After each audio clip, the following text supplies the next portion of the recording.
Good morning. So here we are again, another Wednesday. It's nice and sunny out today for a change. And today I'm going to do this really nice rose. This is actually from my own garden. So good morning, everyone. Hi, Sue. Hi, Patricia. Hi, Dorothy, I think it is. Dorothy. Unless you're Robert signing in. But anyway, so what I want to do here is I'm just going to go to my image and I'll just tell you the materials that I'm going to be starting with. I'm working on a piece that's going to end up being 8 by 10. My sheet is a little bit larger. I'm working with Arches 140-pound cold pressed paper. I have pre-stretched it, so I soaked it in room temperature water for about 3 minutes, and then I stapled it down, let it dry, and then I taped around the edges. And for my paints, I am using mainly Da Vinci watercolors.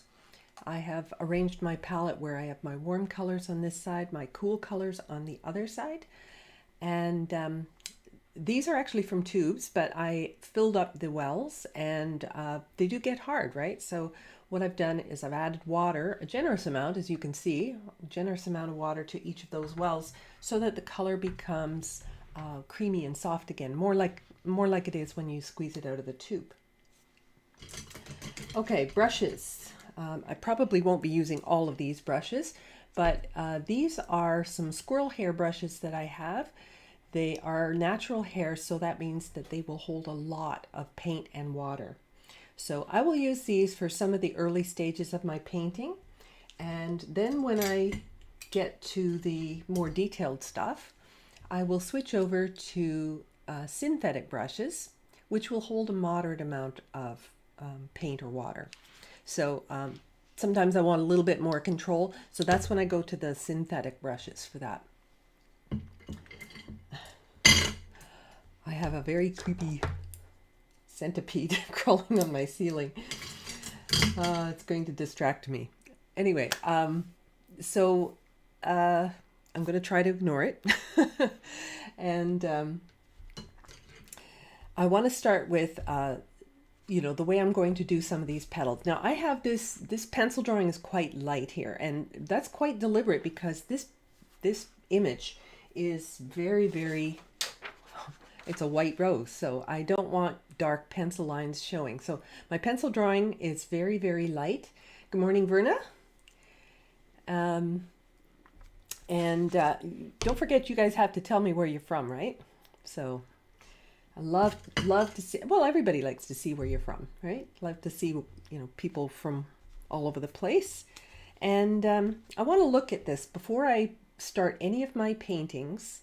I am going to analyze my reference, or if I were looking in person, I would take a good long time to study it before I even pick up a brush. So what I'm seeing here is a lot of different colors within this rose. I see kind of blues up here, I see yellows in here, I see kind of an orangey red down in here. So even though it's a white rose, it's reflecting a lot of different colors. Hi, Patricia. Hello, Margaret Ann. Oh, Ann. It's Ann Shannon. You don't usually go by Margaret Ann. It's Ann. Yeah, so anyway, so even, little bits of green and that sort of thing in here. And I'm going to focus mainly on the rose itself, not so much on the background. As you can see, this reference image has, excuse me, it has kind of an out of focus background. So it, it isn't going to be the focal point. It needs to be there for reference only, or to give some I guess reference to the photo, so that you know where it is and the surroundings and stuff. So we'll put a little bit of the background in, but I'm going to keep that to a minimum. The background is actually serving as a way to make this rose show. If I didn't have any of that dark, it would really kind of be a very faint picture. Now last week I had done a demonstration on a white swan and I did no background. So this one is going to be a little different. So we're not going to have those lost edges as much. And yeah, so I'm going to include the background. All right, so this is my printout, and it never prints quite the same as, you know, what you see on your screen. So I'm going to go more by this than I am for this, but I will use this to refer to once in a while. All right, so first I'm going to think about my colors here. Now I've got kind of a greenish yellow in here, I've got a blue and so on. So I'm going to use this is a number 1 squirrel hair brush. And for the blue, that looks a little bit like a cobalt blue to me, so I'm going to take a bit of cobalt, but all of these colors are going to be quite subtle. So I'm going to rinse and add lots of water to this. Let me change the angle here so that you can see both my palette and my surface. There we go. So this is cobalt blue, lots of water added. I'm also going to have some yellow. It's a cool yellow, so I don't want to use a really warm yellow, like anything sort of leaning towards a gold. I want something that leans a little closer to a green, the green family. All right, and again, lots of water here. I'm going to, oops, try not to splash my picture. You splash a inkjet printout and you will end up with the colors bleeding. All right, so now I've got this peachy color down here, and I'm going to mix that one. I'm going to take Permanent Rose, and I'm going to take some of this yellow, and that will make it kind of peachy.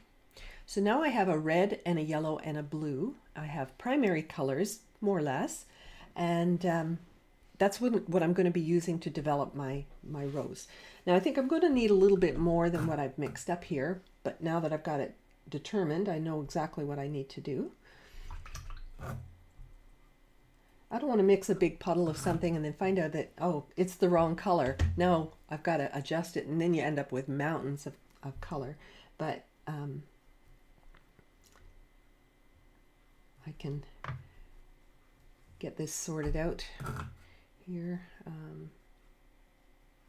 It looks more pink in my printout than it does here. So I think I'm going to maybe lean a little more to the yellow on this one. And that's going to make it a little bit almost orangey. So that's pretty good. Maybe a little bit more of the blue as well. Rather have too much paint than not enough. The yellow is Aureolin. That's the name of this one. In Da Vinci, that's the brand I'm using. It's actually a hue, so which means that it's a mixture. When you see the word hue behind a color, it's usually a substitute and often a mixture. Not always a mixture, but sometimes. So basically, it's made to look like the original, and it's done for a number of reasons. Not just because it's cheaper or subgrade or anything like that. Sometimes they change the color because the original is toxic. Sometimes they change a color because availability or expense. Like sometimes, you know, it's something is so rare or so hard to get your hands on that they cut back. But a lot of paint companies are also under a lot of pressure to, you know, make things more safe, right, for the user, obviously. So so sometimes a hue is used instead. So there's often a lot of hues rather than cadmiums. Cadmiums, chromiums, those types of paints are considered fairly toxic. So I would say that you would get a hue which looks the same, but it's done because of safety reasons, not because not just to be cheaper. So there's a lot of good reasons. Hi, Diana. Hi, Patricia. All right, so here we go. Now, how am I going to approach this? I could work on dry or I can work on wet. So if I wet the whole thing, I won't have individual control over the petals. So I'm going to wet one petal at a time, and that's how I'm going to work this one. I'm going to start off by working top to bottom, basically, just so I don't put my hand in wet paint. But I'm going to wet this first petal with clean water.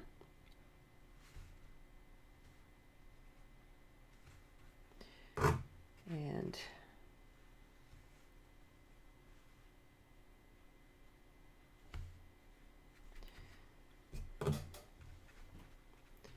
now I will lean to one side to see if I am missing any spots, because if I've missed any spots, let's see, and I'm sure I have. Look at the spots I've missed. You can see those dry patches.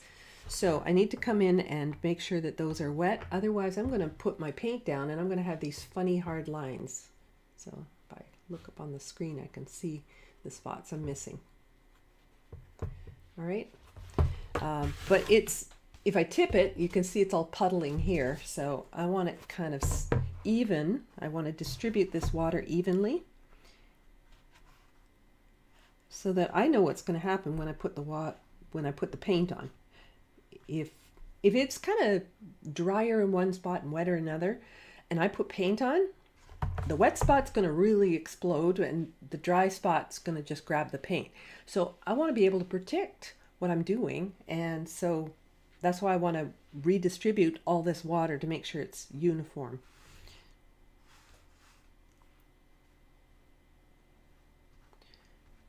Okay, so I'll let it soak into the paper just slightly as well to begin with. If I sort of fill up my paper, so I saturate my paper and it gets kind of filled up. And okay, think of a swimming pool, right? So you fill a swimming pool and you put the boat on top, and no, that's not a good example. What am I saying? So basically you fill it up, the paper, so that the paint can stay on the top. Otherwise, the paint just sinks right in. So that's what I'm going to do. Good morning, Melody. Oh, yeah, Sarnia. Oh. Suppose you probably got some of that nasty weather we've been having too, the storms and stuff. It's been a very stormy July. I don't know. Every time we turn around, there's another storm. Okay, so I'm starting with my cobalt blue here, and I'm gonna just put some of this in the area. I'm not putting it right at the edge. It's a little bit, there's a little bit of lightness up at the top, so I don't want to put it right at the edge, but I want to get this sort of middle part here, the part that's sort of coming towards us.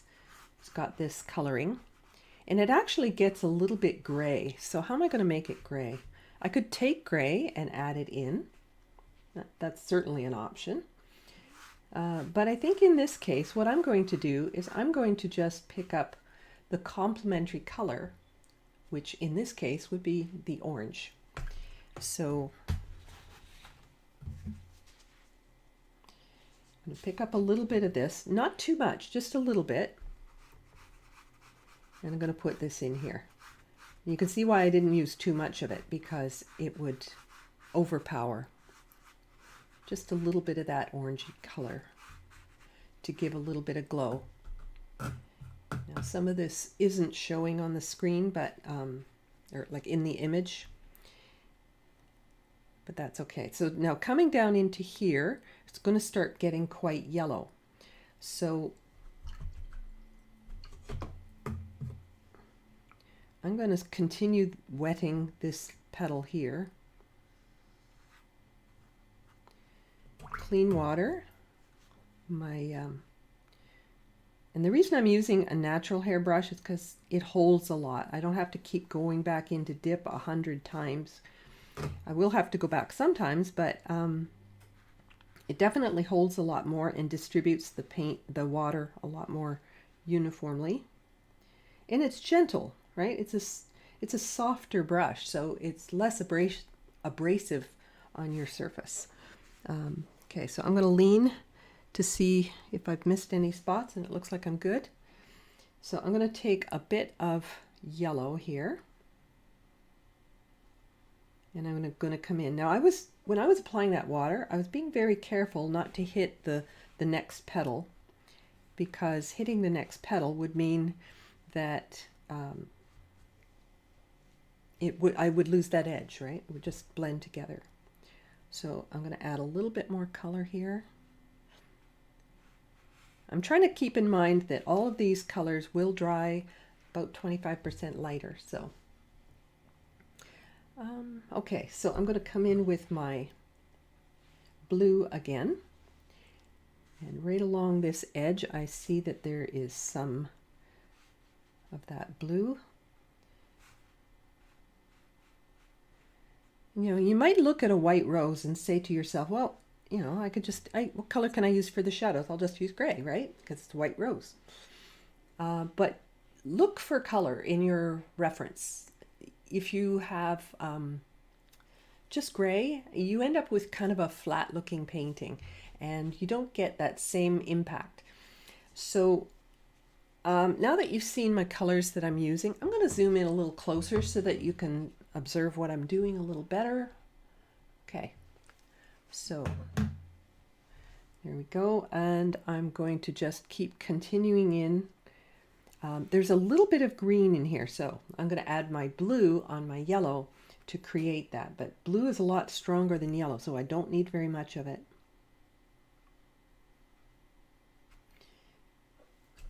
I'm going to need a little more yellow, I think.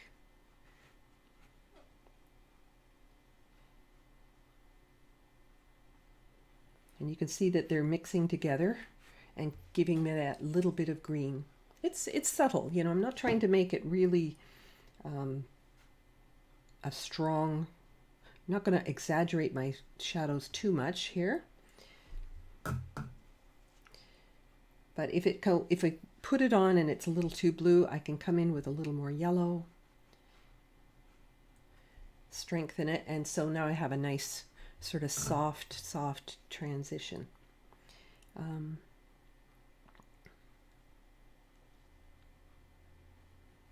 I'm looking to see where some of these colors are, and even though it's a white rose, there's not a whole lot of it in the end that's going to be white. There's going to be a lot of color. So I'm adding blue where I see it in my reference. White will often pick up sky and that sort of thing. Hi, Ruth.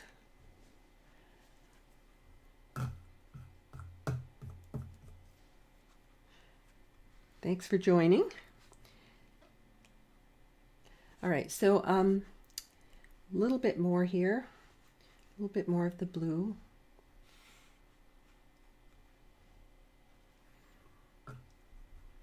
And you may be looking at this and thinking, it's not really looking much like a white flower. But once that dark background comes in, this will look quite light. It'll be surprising how light it will look. So,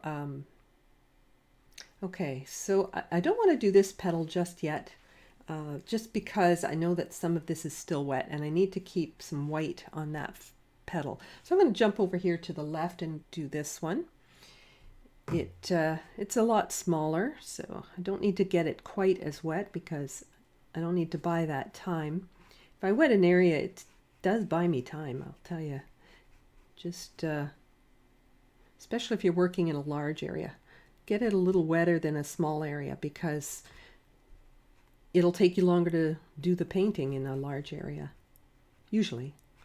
Sometimes you have something detailed and it takes longer, but not with washes. You just can come in and paint away. Okay, so I'm getting some of my blue in here.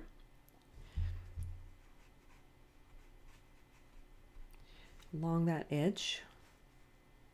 There's not too much happening there. It's just fairly light.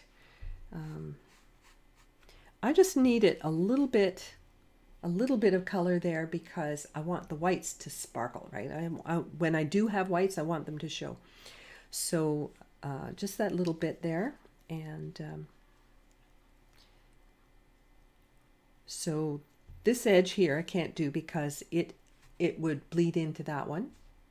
Wet next to wet, you're going to get, they're just going to blend together. So where can I work? I can probably do this petal right here. This is a kind of a big one. So I'm going to come in with generous amount of water. I've got to be careful with my hand here. I'm not putting it into this wet paint. At some point, I'm probably going to pull out my hairdryer so that I don't stick my hand in wet paint or get things bleeding and that sort of thing. But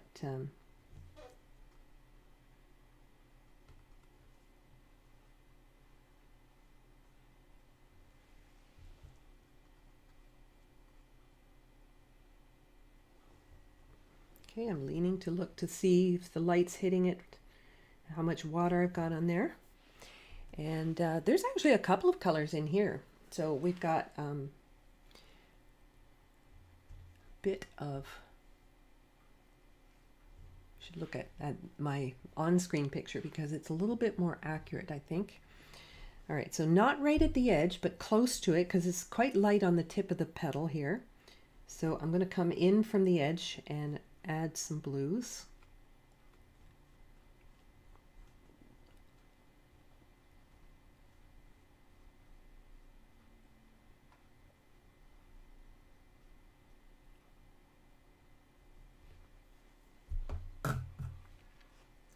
I also have some sort of greens in this middle part here. So I'm coming in with my yellow.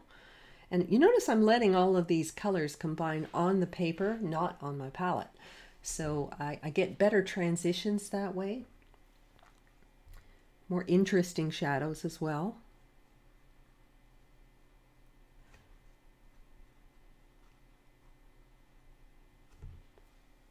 Okay, I add a little bit more yellow there just because I needed to be a bit stronger.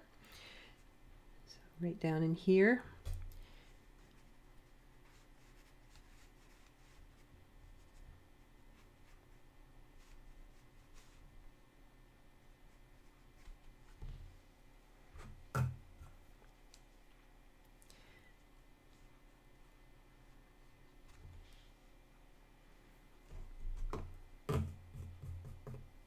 And it's actually a little bit warm, but no, I don't want to add too much warmth to it. So I'm going to go into that orangey color just a little bit. I have to be very, very careful when I'm adding something like an orange to this kind of thing, especially the blue, because it could turn dirty really quickly. So just a little tiny bit, and only on the white section. I'm not going to put it on top of blue. That'll make mud for sure. So you can barely see the color I'm putting down. It's just enough to warm it up.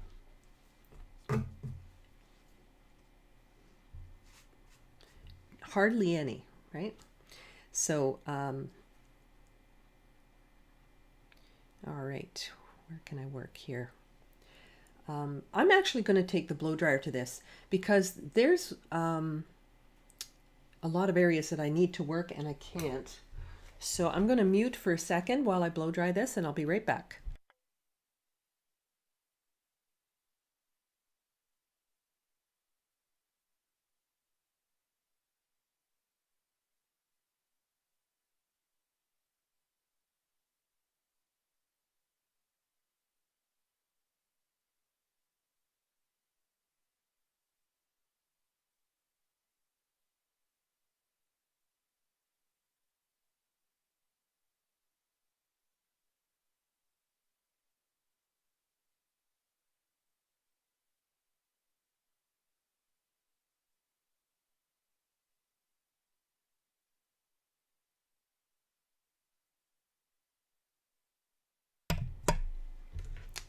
Okay, so that is mostly dry. It's not 100%, but it's mostly dry now.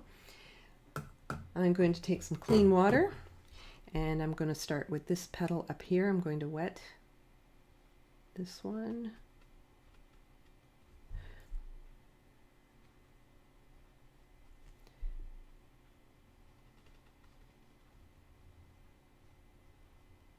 All this soft blending comes from pre-wetting these papers, or pre-wetting the petals, I should say. Okay. So I've got a little bit of blue here.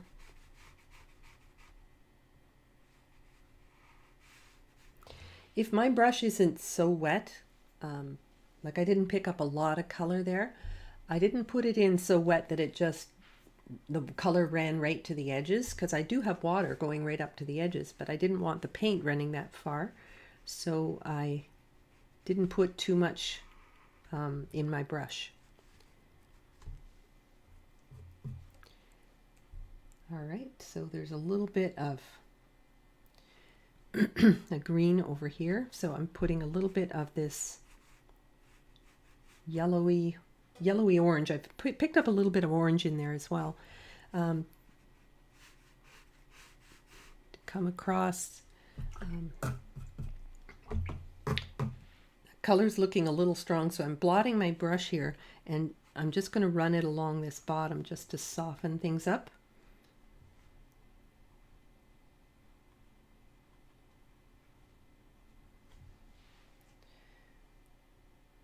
All right, and I have a similar sort of shadow up in here. I've got to be careful I don't load my brush too much so that it fills it in completely. I just want a little bit in there.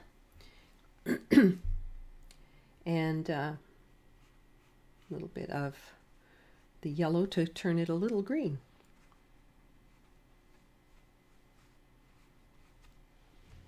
Okay, so I'm making a deliberate, I'm deliberately leaving some of the wet areas just water, right? So that those parts of the petal remain white.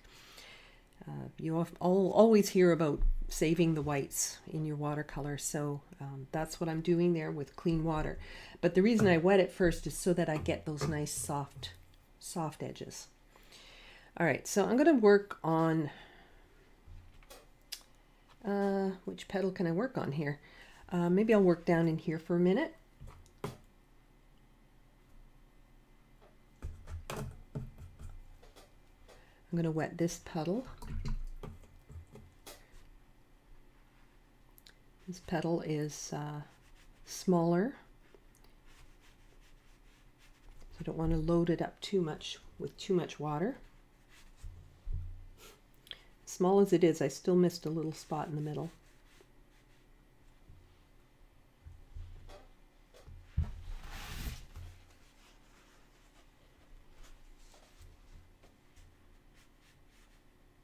Okay. So it's going to be a little bit warm, so I'm going to put in some of that orangey color, that peachy color.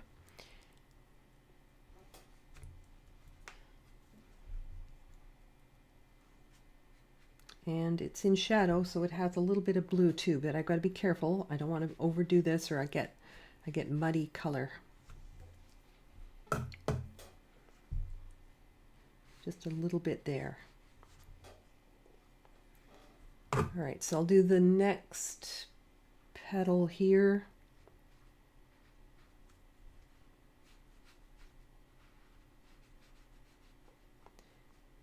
Now there's going to be a kind of a wash that I'm going to put over a lot of this after I get all this kind of color down, and it will kind of unify things and make things look a little nicer. But back to my peachy color here, and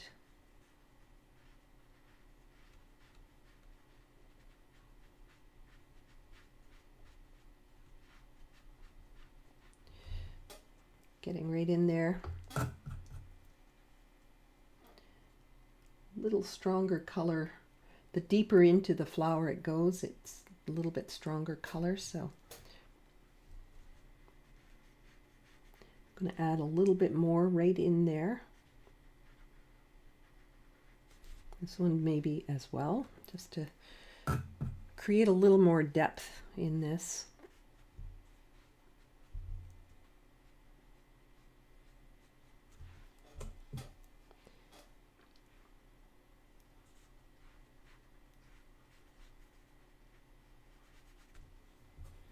And light towards the end. That was drying a little bit fast, so I did dampen my brush a bit, and I'm helping the paint move a little bit. But if you do have to help your paint move, you've got to make sure that your brush isn't too wet. Your brush needs to be damp, but not as wet or wetter than the paper. Okay, so I'm going to come up and do this big one here on the left-hand side. And I love the color changes that happen in this one. This one's quite a nice one. And as you paint each petal, it's like every one of them is like an abstract shape.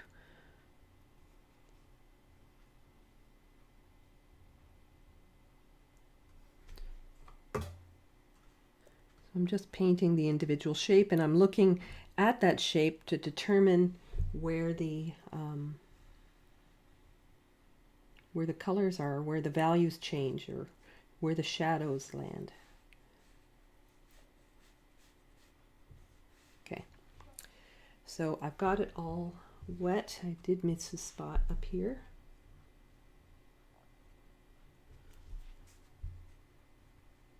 Okay. All right, so it starts similar to this. So I've got a little bit of this yellow up in here.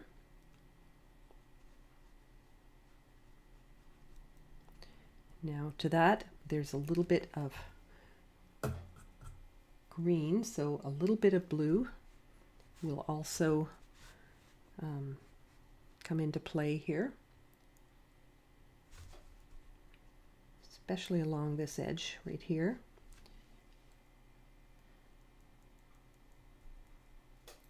A little bit more yellow.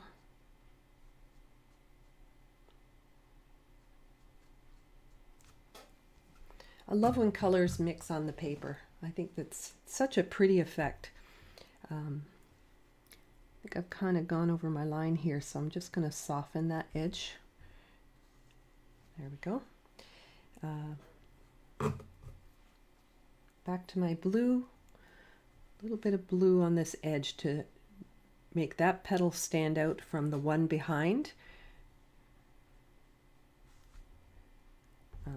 Then I'm coming in along where the shadow tucks in behind this other petal. It gets quite a strong shadow there. So I'm going to come in with this blue for that. And then our peachy color is also kind of showing there. So I'm going to bring a little bit of this peach in here as well.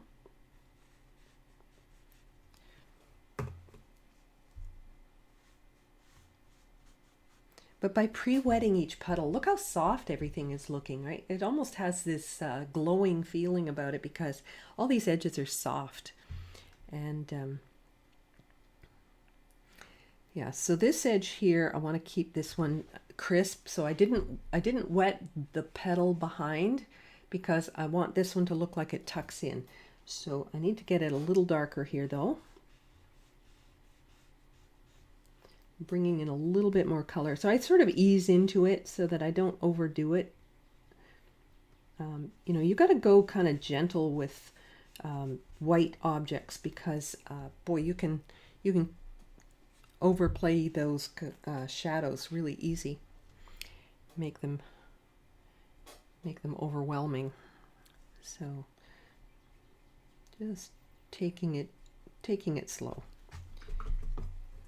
Now this isn't quite as wet as I need it, so I'm going to help this a little bit with a blotted clean brush. There we go. And so now that edge is soft again. All right, so I'm going to come around and I'm going to do this petal here. This is a big one too. So I'm going to clean my brush and paint water in here. And this sort of melts into the next petal. I'm going to wet this whole thing here.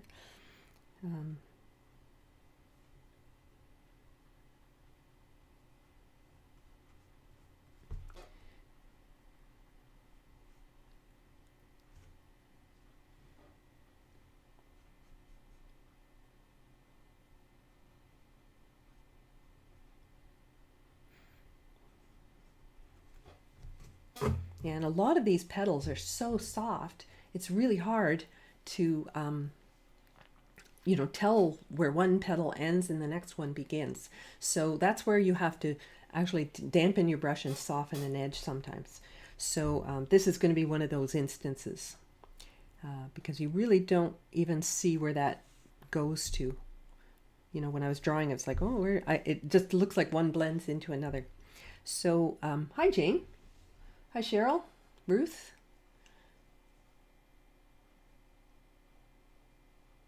Oh, thank you so much, Cheryl. Okay, so let's see here. So I've got more of this yellow, so I'm going to bring some yellow up into here.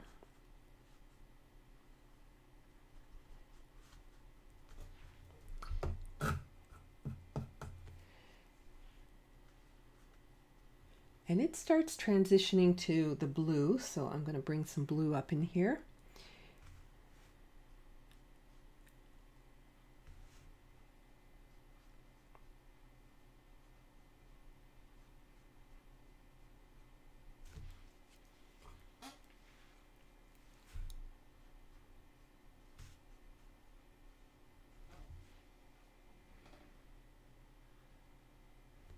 Okay, so I think I've got to take away a little bit of this blue because I think I went a little too far. So I'm just going to dampen my brush, and I've picked up my synthetic brush for this. So I'm going to pull a little of that off and blot it, and that will give me a nice area that's not, that color won't keep bleeding into it. If I blot that, just that little section that I want to make a little bit white there on that rim where it kind of curls a little bit, then I just blot it with my paper towel. So that's pretty good. I'm going to continue with this small brush here, and I'm going to just dampen this rim and paint in that little curl. So to do that, the curl is darker in the center and lighter at both edges. So I don't want to start right at the edge. It's not what I'm seeing. I have to look closely, and it's just going to come along here. Now my brush could be a little bit drier and my paint could be a little bit drier, so I'm going to blot it on my paper towel. And see how small a line I can put in there, and yet it's soft. Now that part is actually dry because I blotted it, so I'm going to re-wet, dampen this spot. Even though I dried it earlier, I dampened it again. Now I'm going to pick up a little color and blot it. You see that how dry my brush is now? And this is why I've switched to my synthetic brush, because it only holds a little bit of paint versus the natural hair brush, which holds tons. So I think it's a darn good idea to have both types of brushes in your watercolor set. Sometimes you need a brush that holds a lot. And this starts getting a little bit sort of peachy as it comes in here, but I think I might do this interior part at the same time as I do the petal around it. So I'm going to leave that to dry, and I will find another place to work. So this is probably dry enough I can work here now. The thing about working on dry, or you know, just doing one petal at a time like this, you can just sort of work on this side, then work on this side, and zigzag back and forth until you know, there's not a lot of downtime is what I'm saying. So you can just work in another place. It does mean a bit of bouncing around, but I think it's quite easy to do. So again, I'm just working. I know that this petal's going to have to look like it tucks in behind the other one, so I got to make sure that the inside petals don't get wet, or the color will run in there when I don't want it to.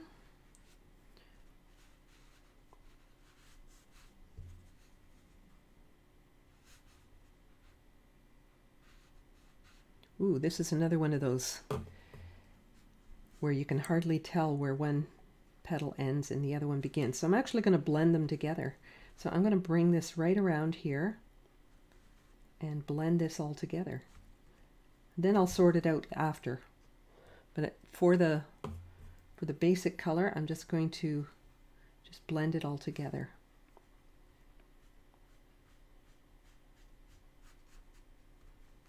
All right, so up in here, it starts off a bit yellowy.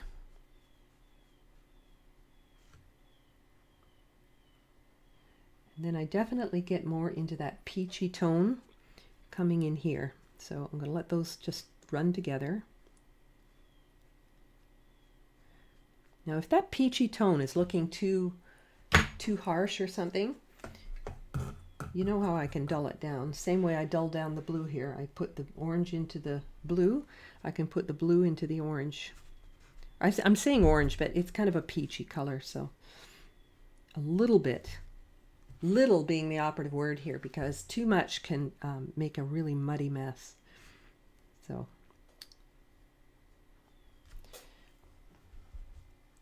I'm going to rinse my brush and get this a little bit wet again because it's starting to dry faster than I want. There we go. All right, so I can just keep coming in with this and carefully working around. Actually, maybe I'm going to switch to my synthetic for this just because it's kind of a smaller area and I don't want to hold too much paint.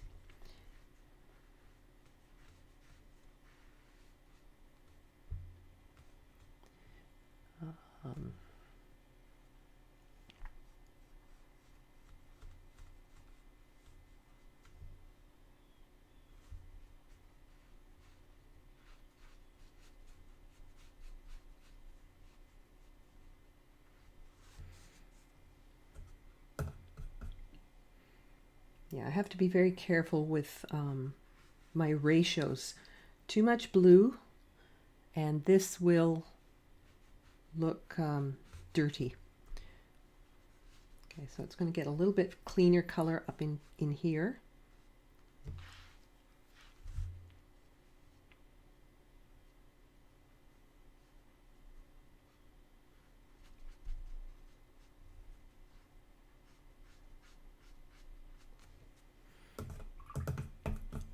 And I'm just going to rinse my brush and just kind of keep that color walking around this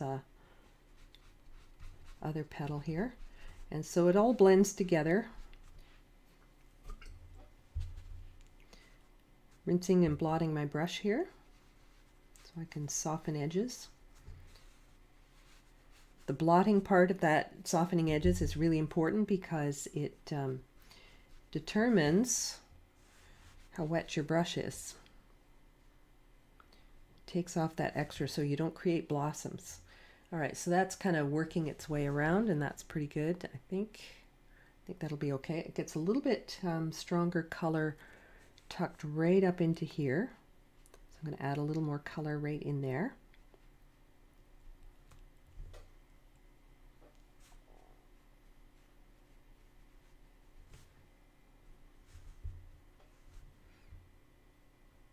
And actually right here, it's pretty strong right in this little section. So I'm going to bring a little bit more color right here. I think, wow, that's a lot of color for a white rose, but it will soften, and by the time we get a background on there, it will look fine.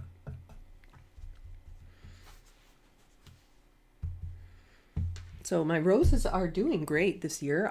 Actually, all my flowers, I'm sure everybody's having the same result this year. The gardens are doing quite well. They seem to like all this rain, even though we're getting a little bit drenched at this point.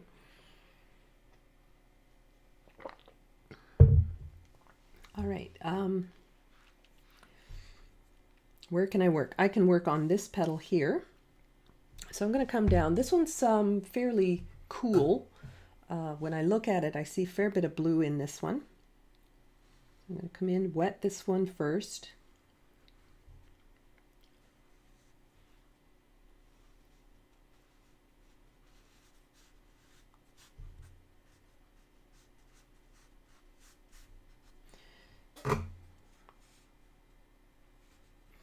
And right now it's kind of like I'm doing one petal at a time, but I will try to unify things shortly. Okay, so I'm going to come in. There's a little bit of that yellowy, almost orange in this area.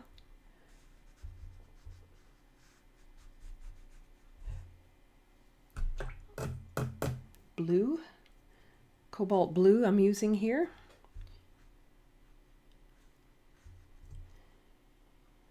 And I do see that this petal is darker than this one, so the color I'm putting down has to be a stronger value. So all the time I'm working, I'm thinking to myself, okay, is this as light or darker than the petal next to it, and that sort of thing. So I'm doing all this value comparison throughout my painting. Like here, it's got to be quite a bit darker. I can see that right in here, it's got to be a fair bit darker.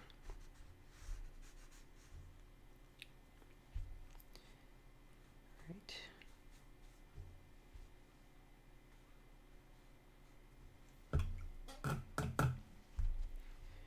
It's quite pale on the outer edges, but tucked in behind, that's where it gets fairly dark. So I'm just dropping a little bit more color into those, especially these little corners, these little points that go in there. They tend to have, you know, the most shadow, the darker value. I'm going to switch to my synthetic here and try to get a couple of those little folds. There's a little bit of folding that happens in that petal. So I'm painting it on this still damp surface so that I get kind of soft transitions there. All right.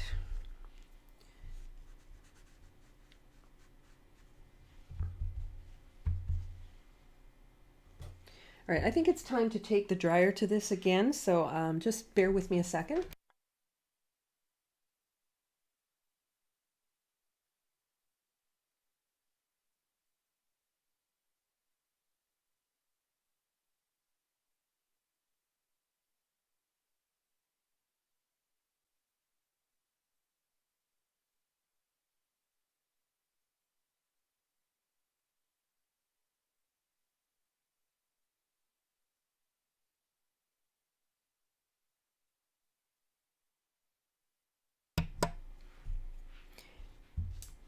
Okay, so I've used I used a blow dryer to speed things up. To dry it faster, I used heat because I have no masking fluid on here to worry about the blow dryer heating it up and cooking it on there. But now I have to wait for the paper to cool down, because if I paint on hot, like paper that's been warmed up with the hair dryer, first thing that happens when I start wetting is it starts evaporating, right? So it's warm, it evaporates. So it's getting to room temperature now, and I'm just going to come in and get these last few spots. Now these spots are smaller, so I'm just going to use my synthetic brush even for wetting, because they're not very big. So I'm going to come in here.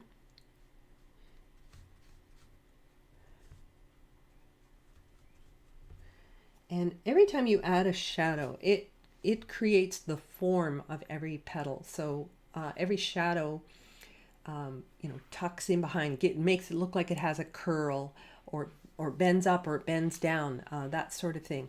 So the placement's really quite important, and you should be paying attention to those things when you're painting. Okay, so this one's, darker. Actually, I should actually leave a little white area there. So I'm going to just blot that off. That should really have a little white light spot there. So I'm just going to take my brush, pull up the color that I just put down, and I'm going to just blot that. So I'm actually going to work a little bit on dry here, and then I'll blend where I need it. So we'll leave that little edge on that one petal.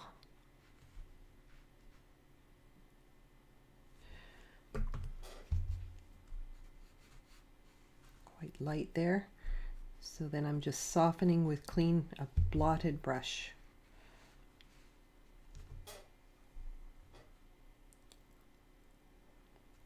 A little bit of blue to dull down that orange a bit. That peachy orange color.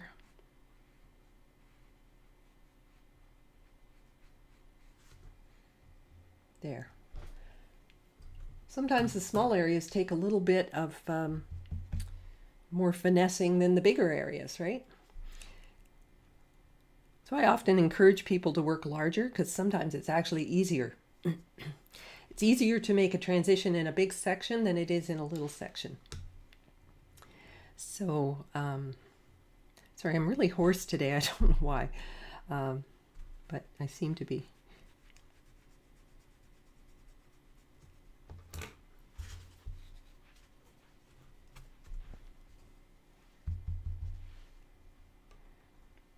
Okay, so I'm going to come into this really small section right here. So that means less water, less paint, because you don't want to overwhelm the area. And okay, so parts of this, I have to look what's lighter and what's darker. So I'm checking right in here. It's dark coming up into here, but there's a little bit of a ridge. So I have to make sure I'm leaving a little bit of a ridge of white that comes up along this petal here, or light color anyway. Maybe not pure white, but light.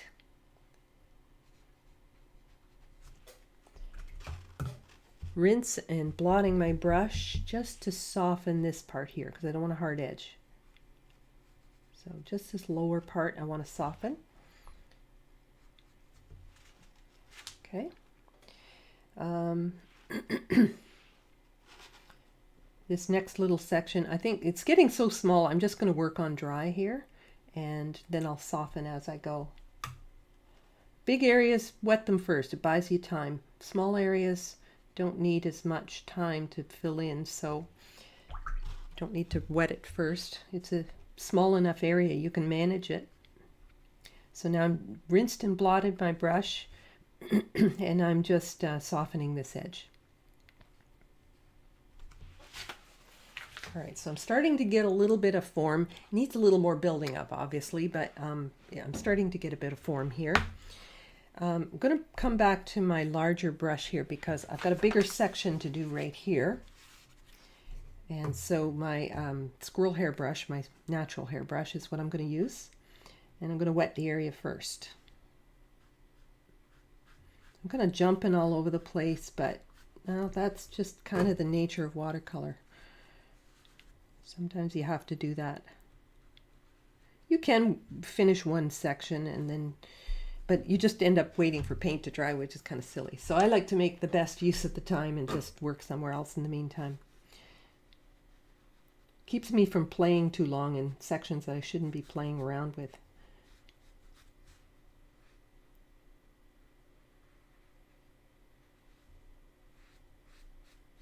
Okay, so now synthetic brush. I'm going to get a little bit of yellow. Actually, some more of that peachy color, I think, as well. Come in here.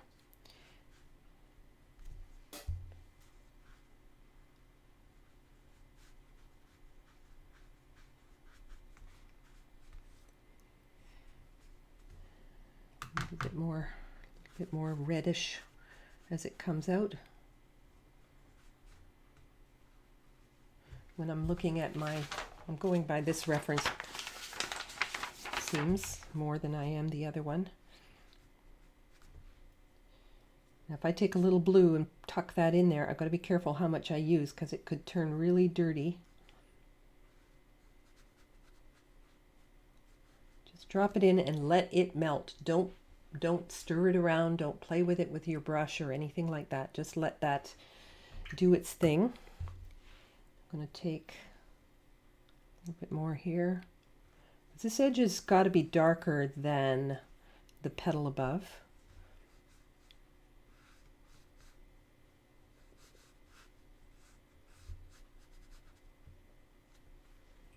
And I'm going to come up in here at the same time. I've got to get some of those same colors up into here. It's probably a little more than I need, so I'm just going to pull some of that off. And a little bit of that blue.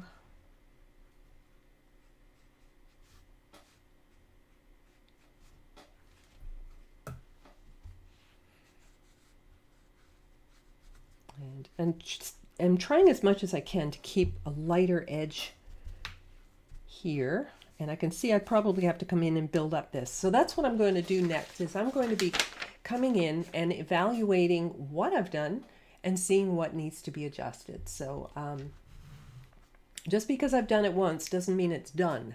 I have to sometimes come in and glaze other colors, build up values, that sort of thing on top of all of this.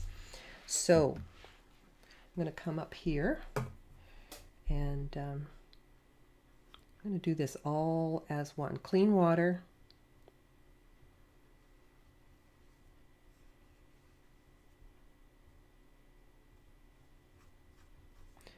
Kind of combining these two together. I want to come in with some of this little bit more yellow in here.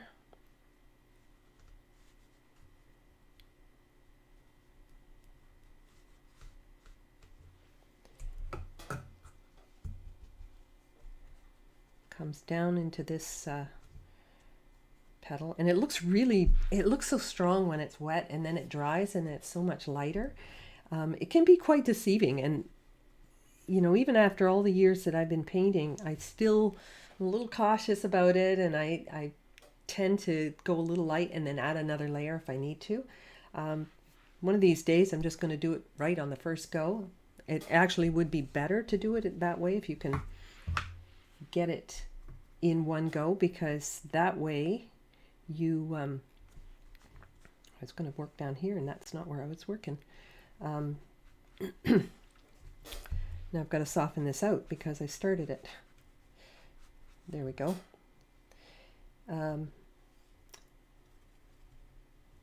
Yeah, so I end up building layers slowly. And if you can do it in one, you get a fresher painting.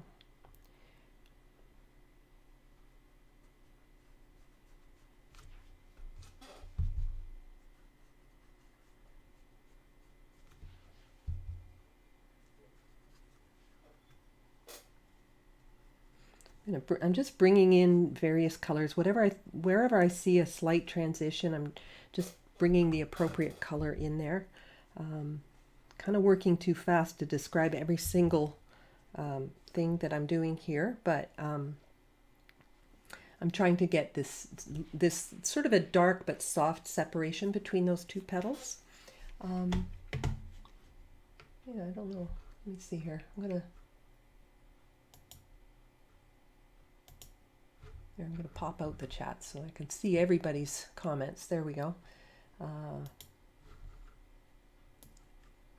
Okay.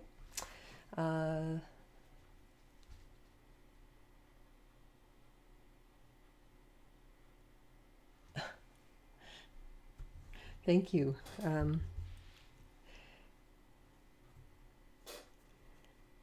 All right, so I think I'd like to see a little bit more of that peachy color. So I'm going to put a little bit more permanent rose into this, even though it's maybe not so much in the actual photo. I want to unify things, so I can take a little bit of artistic license here with the colors and such, and it won't destroy the believability of this or anything like that. It's just going to help tie things together. So I'm going to come in with some of these colors, and I'm just going to build up some of this. Now, some areas I may work into dry, but I have to work quick in those areas because I know that I'm going to have to soften edges. And so I can't slow down too much. I have to keep the ball rolling, keep the edges soft and that sort of thing.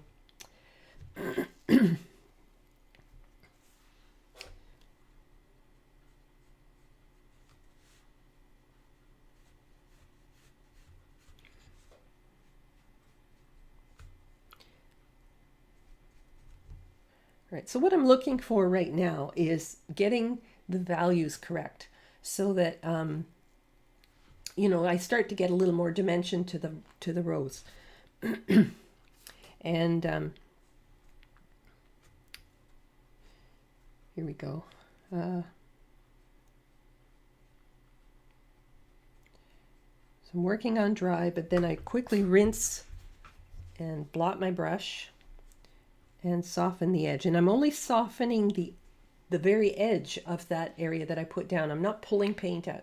It's very important when you're trying to soften an edge that you don't go into the paint and then pull out, because that just creates a lot of brush marks and things like that.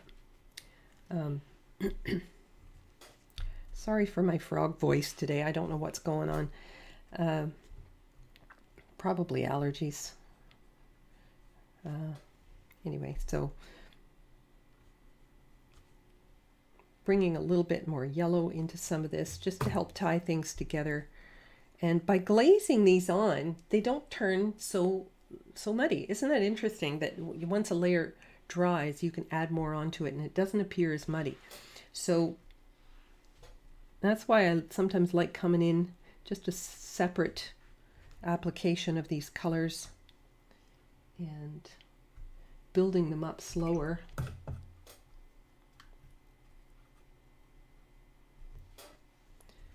Get a little bit more dark right in there. I'd like to tuck that right in there, because doesn't that just pull your eye right to that spot by tucking that in there, that extra dark? And that's kind of what I want to do. That's the heart of the flower. I want to really make sure I capture that. This actually comes around, and this is the part where I said I'm going to start separating petals. So I'm separating petals now with this extra value that I'm adding in. Okay, but I can only do one at a time. I have to wait for that to dry now before I can do any more to it.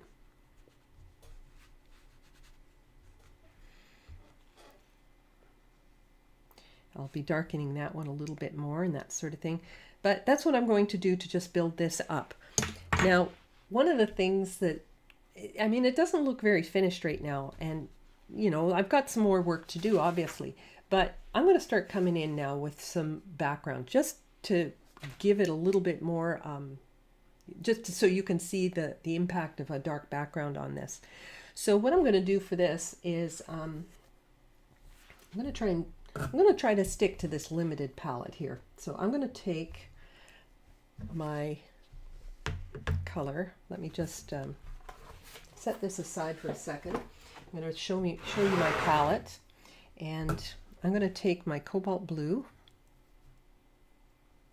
Now this time I'm using really creamy paint, not really watered down, because what I want to create here is a good strong color. So plenty of yellow because I want to make green.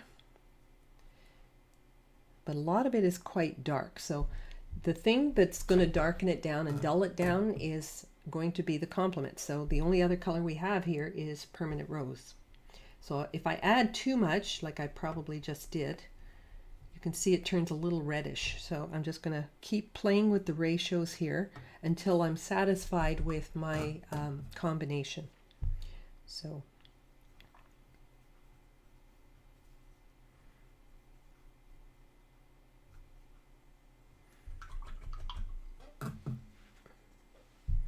just have to be careful that this mixture doesn't get too watery. Too watery means it'll be too thin, and you won't see the dark, like you'll see too much of the paper showing through, and it'll look a little bit pastel, which is okay if that's what you're after. But okay, so I've got pretty good green here. I've got to get a little bit more blue and yellow. So that's what I mean. You just play with the ratios till you get the right combination. Obviously, it's heavy on the yellow and green, or yellow and blue, to create the green, and only a little bit of the permanent rose. A little bit more blue, I think. Okay, so that's looking, this is what I'm looking at here, this color here. So maybe a little bit more blue. And that's what I'm using as my guideline here. All right, now what I should tell you is that what I'll do is I will also have a separate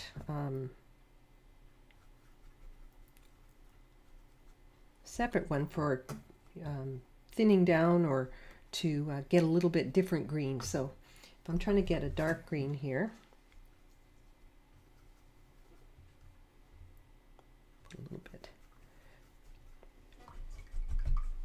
If I want to get a darker green, I'm going to have less water, and so on. Now bring back my painting, and I'm going to start putting in some color. So I will zoom out. All right, and I'm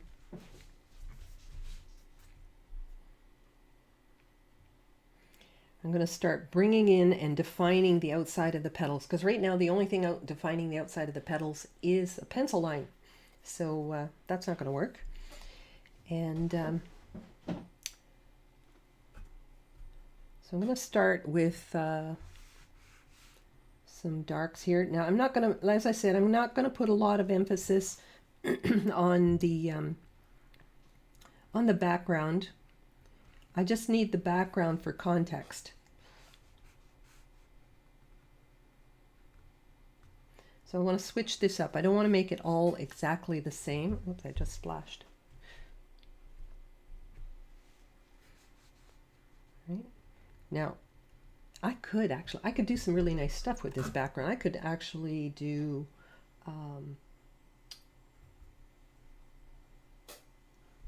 some other colors in here. Maybe I'll put some reds in here. I could put some salt in here. Let's go a little orange too. I can do anything I want. But it's going to be predominantly green, because, you know, that if I have too many neon colors and stuff like that going on, it can get a little confusing. So just going to keep coming in here with some darks to define the edges, and I'm going really careful along the edges. The rest of this I don't have to worry so much. In fact, I can just fade this off as it goes to the edges. It can go a little lighter as it comes out. Let's tone that down a bit, just stir it a little. That'll tone that down. I'm going to go a little bit more yellowy over here, maybe.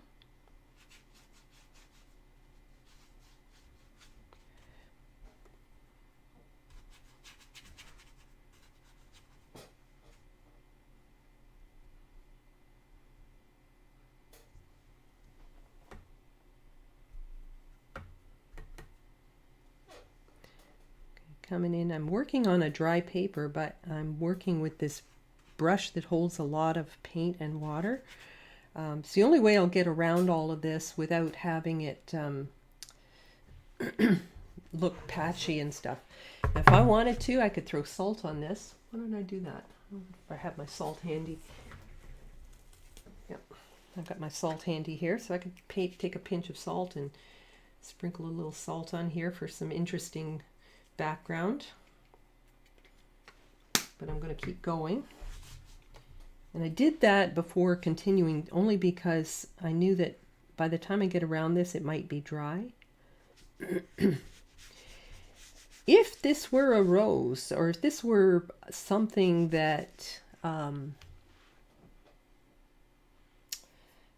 didn't have a piece that was running off the edge, and you actually had to take the background all the way around, like if it were a rose sitting on a plate, for example, and you've got the plate that goes completely around it, I would suggest wetting this background before you work on it, because you've got to meet, you know, as you work your way around, you've got to meet the other end, and it's not going to stay dry long enough. So I'm working on dry because I actually had a start point and I have a stop point, and so it's not going to be a big problem for me. But and I'm turning my piece so I don't put my hand in it. But if you're working all the way around an object, I would definitely wet the background first. I'm just going to drop in a couple of interesting little notes into the background here.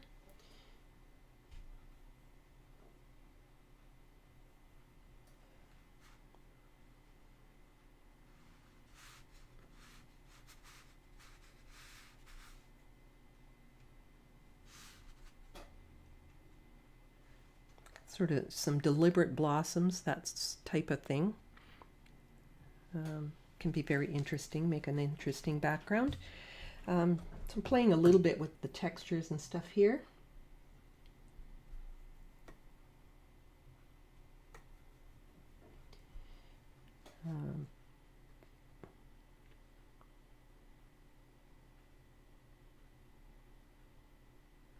Slowing down a little bit just to get around those shapes properly. And I like these squirrel hair brushes. They actually have a nice point, so they're pretty good for getting into those tight spots, like here, that sort of thing.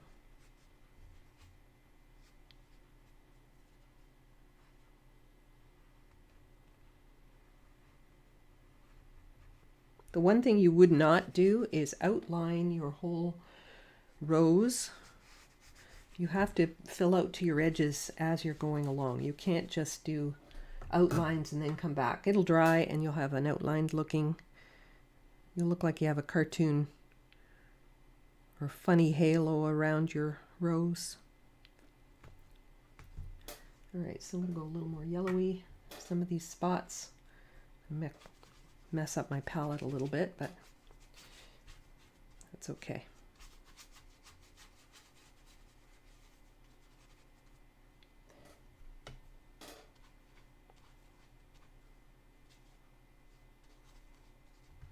I'm not even looking at my photo at the moment. I'm just working my way around as quick as I can.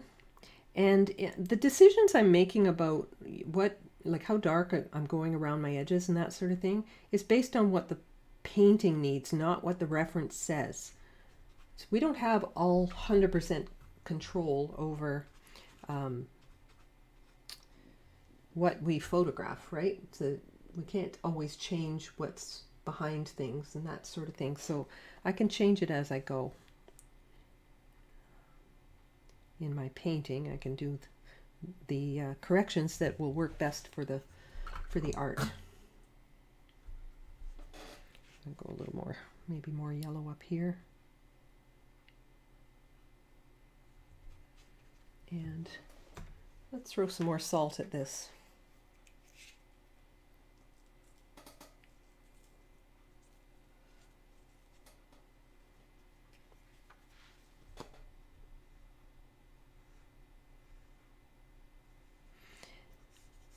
I could have wet this first, but if I had wet this first, in doing so, I would end up with a paler background, like would be more diluted and softer than what I've got. So if I want a little bit stronger color, I'm going to work on a dry surface. What's on the paper dilutes the color you're putting down.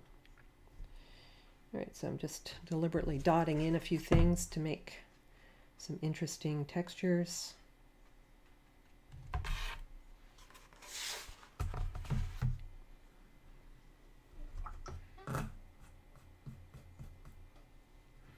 Okay, so that's going to dry and make some interesting background stuff. You never know what you're going to get with salt. It's kind of fun. I have worked with colored watercolor pencils. I personally don't like them for doing a painting, but I like them for sketching. They're good for that because they're very portable. There's a number of ways you can use watercolor pencils. Maybe I'll do that one day as a demonstration. That's a good idea. So yeah, I actually can use sometimes I shave the watercolor pencil into a damp surface, or I will shave, like when I say shave, I mean like sand the pencil, and you get these little crumbs, and then you can spritz it and you can get some really neat effects that way. Of course you know how to paint directly with the watercolor pencils. You paint, or you draw it on, you add water to soften it. You know, there's lots of ways of using the watercolor pencils. I use them more in a sketchbook though. I find that I don't, like even when you soften it, sometimes you can see where the pencil is. Not as big a fan of that look myself, but lots of people use them. And just going to soften a little bit of this. Okay, that'll do.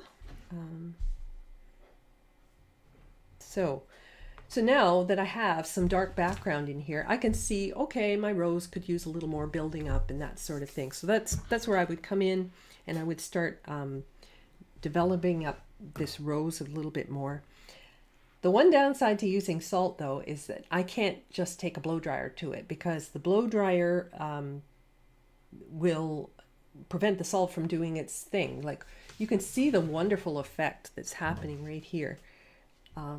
As the salt, every granule of salt is pulling the paint away from that spot and soaking it into the granule of salt. And so it's leaving that wonderful texture. If I dry that, it can't pull any more of the paint from around it, and then the effect is gone. So it just does what it does, and you just leave it alone to do its thing. Meanwhile, I'm just going to see if I can do it carefully without getting my hand in the background here. I'm going to see if I can develop this center of the rose just a little bit more, and then I'll call it done for today. I mean, obviously I could spend a few more hours on this if I wanted to, and really hone this and get this further developed, but I'm going to work mostly on dry here, and then I will soften edges as I go. But I'm going to clean up my palette a little bit, because I did get a lot of green into my yellow and that sort of thing. There we go. Blue, yellow. Okay, so now I've got my colors back for my rose.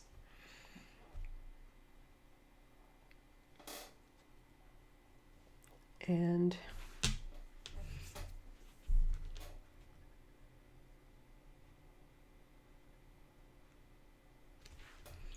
rinse, blot, soften. And to soften, I'm laying the brush down. The whole brush is wet, right? I've just soaked it, blotted it, and I'm laying the brush down on the paper in front of that spot to soften that edge. And that may be a little bit strong, but that'll dry softer. Yeah, in here, let's go a little softer, or a little bit more color right in here.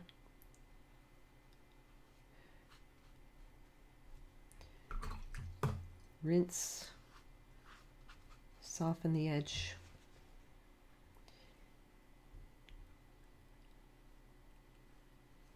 There's kind of a funny fold over here, so this actually has a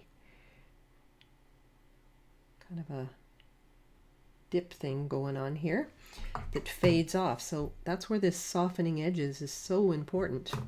Sometimes you have a hard edge and sometimes you have soft, and sometimes you need a combination, which is what I'm doing right now. There we go.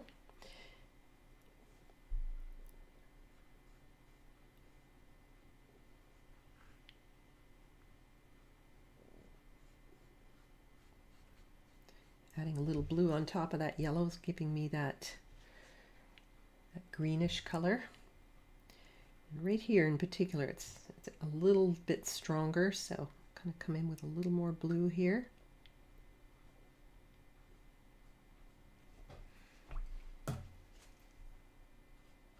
And by using the same colors in my background, it unifies the whole painting, right? I could have gone to a completely different color for my background,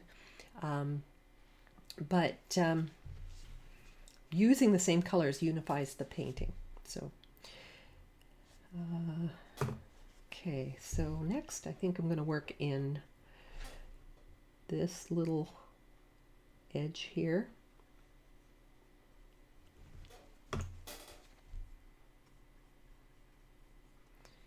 Softening edges.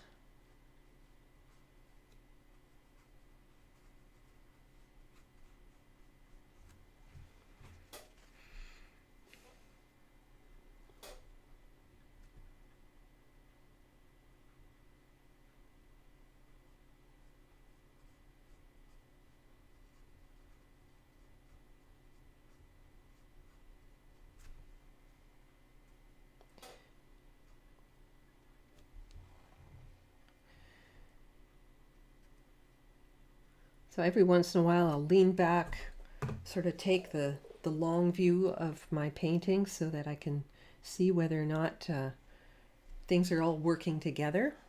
If I'm up close, if I just sort of lean right in and look so close, I get a little bit tunnel vision, right? And I see only the spot that I'm working on. Leaning back allows you to see the overall picture.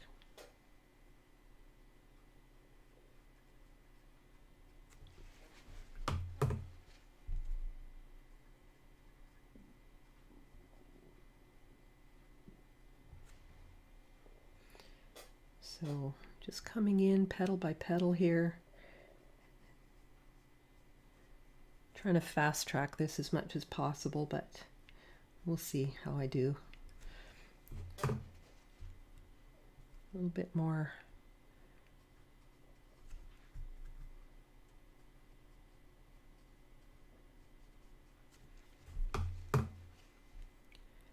Rinse and blot, soften edges.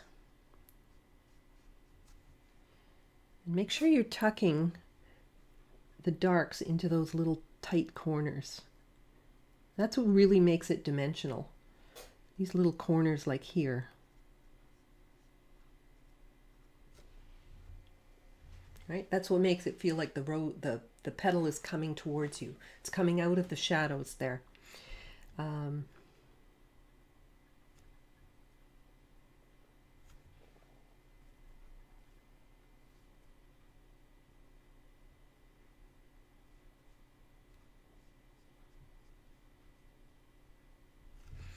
That wasn't quite dry, so I'm just going to undo that, blot that off. Thought it was a little drier, but it wasn't. Okay, this one up here. Remember I put blue on the edge of that? You can hardly tell now. It just looks like white paper. So I'm going to come in and add a little bit more in here.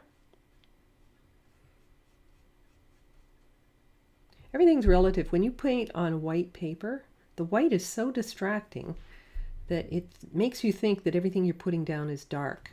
Then you put a dark down, it's like, oh, nope, that's wrong. It's not dark enough. A little bit of yellow.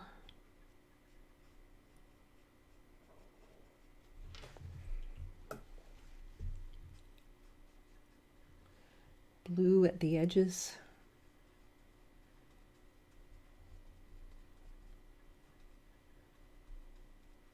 In fact, the whole petal's got a little hint of blue on there.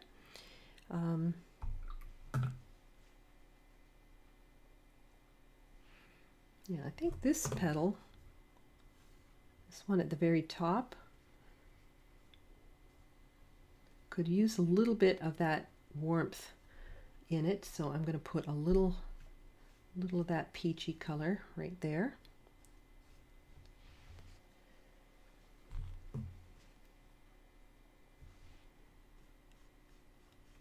Blue above that.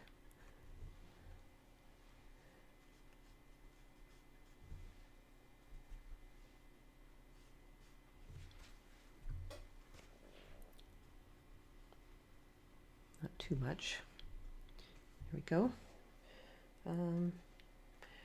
Okay, so I can just keep building and building and developing things as I see. I was trying to do this without putting my hand in that wet paint.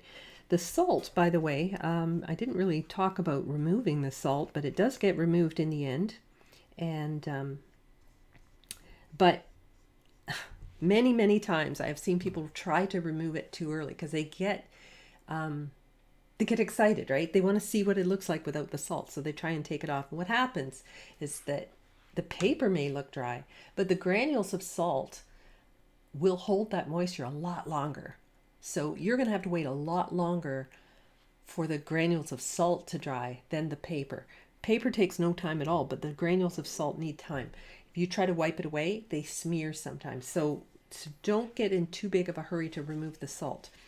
The way that I remove the salt is usually with a palette knife. And I'll just do a little, I don't know if any of this is really dry, but I'll try it. Is I just give it a little gentle scraping off. And if you rub with your hand, you usually just end up roughing up your hand. And you can smear it, but just a little gentle is all it just kind of picks off all the salt, and that will take care of that background for you. So a little, you can use I don't know, probably a credit card would work or something like that if you don't have a palette knife. But I'm going to come in here and get some of these shadows. The more I build these shadows, the more this is going to pop. And so I'm just going to come in here and see if I can get this a little more built up. I'll go a little bit on the peachy side here.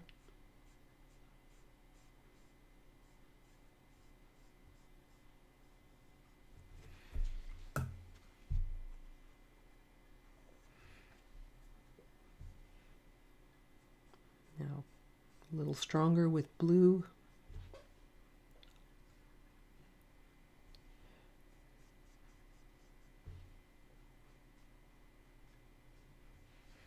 Right, so that really makes this petal come forward, right? So tuck in the shadows a little bit more.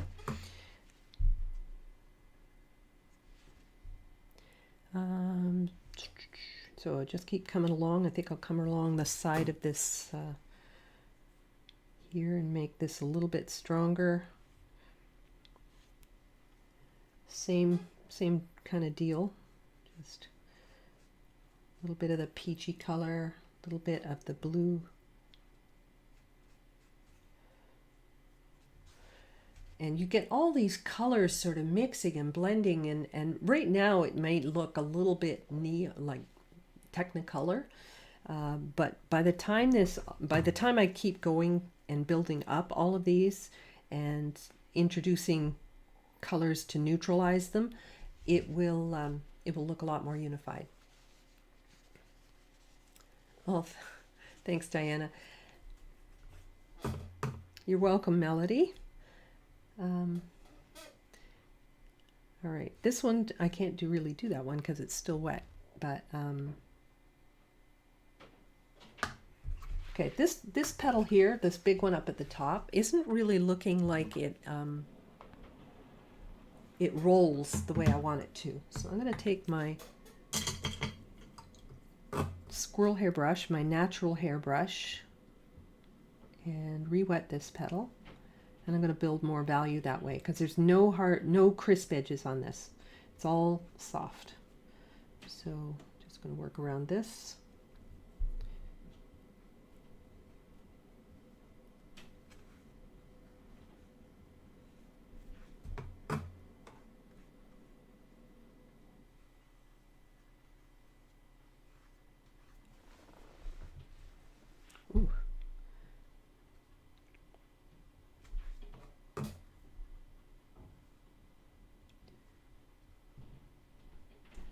So to make this petal look like it's rolling, I'll have to come in and darken the peak, I guess, of the petal. You know, the part that's closest to us, the part where it's just about in the middle. All right. I'm going to pick up. Now it seems to be this area right about here that needs to be a little darker. While I'm at it, I can also get some of those ripples that are in the edges, but coming in with this little bit of shadow here.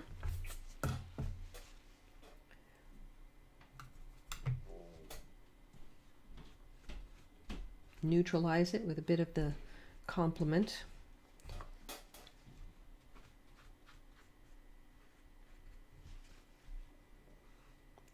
And then I'm just softening edges here, just taking my brush and giving it a little tickle to make that look like it's got this, you know, curvature, you know, where it kind of bends towards you. Catches the light differently. So if I want to get those little ripples or ruffles along the edges of the petal, I need to blot my brush and just paint them in with fairly dry paint. Fairly, not completely dry, just fairly dry.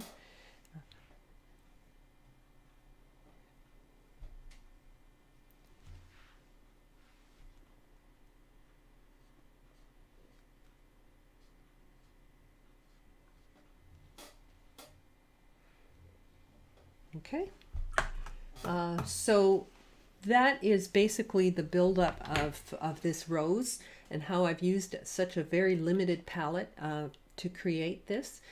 As I said, I could end up working on this for a lot longer than I have, and I probably will finish this one up and put that out there. I would also enjoy doing a little bit of probably negative painting to develop this you know, the idea of some leaves here, like up here and that sort of thing. So I would come in with another layer on my background after I've taken off all the salt and everything, and I would build up that. But that I think is probably long enough for one day, and I will finish it up and I will post it. So thank you so much for joining.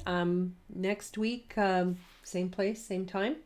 And I'll notify you if you register. Like if you are a subscriber, you'll get a notification. The bell icon gives you a notification. Yeah, so enjoy your week, and we will see you next time. Thanks so much for coming. Bye for now.